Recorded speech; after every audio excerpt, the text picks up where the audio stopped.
আমার বেকিংয়ের ওপর কাজ শুরুর পর যখন আমি অনলাইনে মোটামুটি জনপ্রিয়তা অর্জন করেছি, প্রায় ৪ বছর পর আমার নতুন আউটলেটটি আমি উদ্বোধন করি এবং এরপর আমাকে আর পিছনে তাকাতে হয়নি।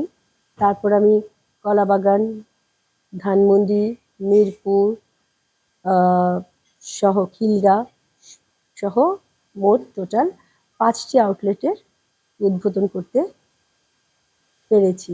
আমার অনেক দিনের ইচ্ছা ছিল যে আমার বনানী, আমার গুলশান, আমার উত্তরার ক্লায়েন্টদের জন্য ওরা সবসময় আমাকে বলতো যে আমাদের এখানে কেন আউটলেট নেই। আসলে বনানীতে একটা আউটলেট নেওয়াটা অনেক বড় ব্যাপার। একটা বিজনেসের জন্য ভালো প্লেস না হলে আসলে আউটলেট না দেওয়াটাই ভালো। আমি হঠাৎ করেই পেয়ে গেলাম, যার জন্য মানে আমার সাথে মিলিয়ে, আমার সামর্থ্যের সাথে মিলিয়ে আমি আউটলেটটি পেয়ে যাওয়াতেই আমি বনানী আউটলেটটি দিতে পেরেছি।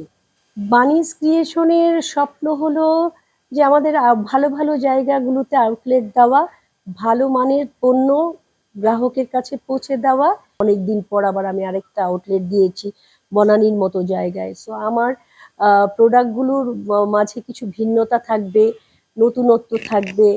আগে যেমন আমার স্যাভরি আইটেম ছিল না, এখানে থাকবে কফি।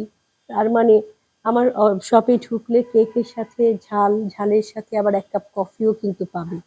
এটাই আমার বনানী আউটলেটের বিশেষত্ব। আগামী শুক্রবার ৯ মে আমার ৫ম আউটলেট বনানী ১১ নাম্বার উদ্বোধন হতে যাচ্ছে। আপনাদের সবাইকে আমার এই উদ্বোধন অনুষ্ঠানে আমন্ত্রণ জানাচ্ছি।